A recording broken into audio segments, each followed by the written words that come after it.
I got sick in 2003. And as much as I tried, illness was one relationship I could never manage to leave. In spite of seeing every doctor in Colorado, I could not divorce my body from its pain. In 2010, I woke up in a scream that lasted 8 months, a Charlie horse bucking through my blood. I didn't believe I could live through it for half an hour. Then half a year passed, and it was still nowhere close to tamed. I struggled to walk from my bed to the bathroom, left my house for nothing but my shows that I didn't just cancel. What would have been healthy to cancel was a side effect of both shame and having been raised proudly working class by a father who hated having a heart attack less than he hated having to call in sick because of it. To make it through my tour, I wore an 8-year-old's pink sequin dance leotard hidden beneath my clothes for every reading, a makeshift compression suit to ease the pain, bought at a dance store beside a venue on a night I knew it would be as easy for me to stand up on stage for 60 minutes as it would be for me to win the Olympics.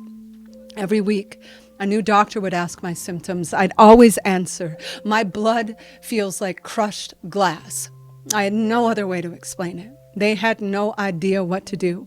Once during a layover in Chicago, my legs at that point atrophied to toothpicks. It took me 90 minutes to walk from one gate to the next. By the time I boarded, I felt so close to dead. I was certain the plane would be my casket, so right before takeoff, I lost it, wailing like an ambulance in the aisle of United 685 until the plane stopped on the runway and turned around to usher me into the hands of medics. Needless to say, it wasn't the sexiest moment of my life, though I do believe those flight attendants still dream about me. I guarantee it's not because they think I'm freaky in a good way.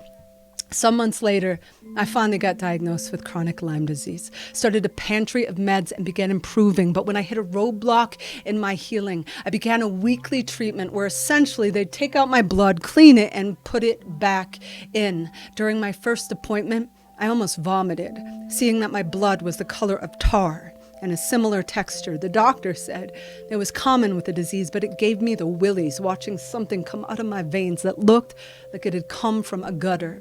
One week, noticing my blood had worsened after I'd gotten in an argument with a friend, I became obsessed with what I might be able to do on my own to turn my blood red. Before every weekly appointment, I'd experiment. What happens to the color when I meditate? What happens when I do yoga? What happens if I put nothing in my body but seaweed, dandelion leaves, and juiced kale? What happens if I bathe in salted crystals while chanting into my root chakra, while breathing sage into the lungs of a cloud shaped like Mother Mary, admitting some sexy devil swallowed her holy cherry? Some of my experiments actually helped brighten my blood a bit, but not so much that I wasn't losing faith and sunk by despair. I spent an entire long weekend doing nothing but drinking and fucking, mostly fucking. A woman I'd adored for years, but had only recently found the courage to ask out or ask in, since I could still rarely go out. She stayed with me for 3 days, and I don't remember a minute I didn't feel like a country farm boy getting gratefully ruined in the bed of his daddy's truck. My body, a graffitied confession booth turned inside out for that woman's truth. At one point, a pig walked over from the neighbor's field, pressed his snout to the door and fogged up the glass, watching us get dirty on a beanbag on the living room floor. We stopped, of course, as soon as we saw the pig, shooed the kinky angel back home, and kept going. Walking into my appointment on Monday morning, I was so terrified of the dark I knew they'd find inside me. I slammed my eyes shut when the doctor slid the needle into my arm. They were still shut when he belted, "Jesus Christ." I opened my eyes, and my blood was so bright. It was the color of pomegranate seeds, of wild strawberries, of ladybugs in love. It was the color of falling autumn maple leaves, a part of the sunset you cannot believe is real. My blood was the color of the lipstick she left on my collarbone, the color of her fingernails dug into my hips, the color of my blushing when she told me to feel her up, and I accidentally started unbuttoning her pants. Y'all, I did not have a clue how I managed to live this many years without knowing feel me up means touch my boobs, but I know it now. I know it now. Just like I know my blood is red when it's red, at least partially because of love, because of what holds me to the light, what touches me to the core, what shine me like a ruby and wore me around her neck. You can die from a broken heart.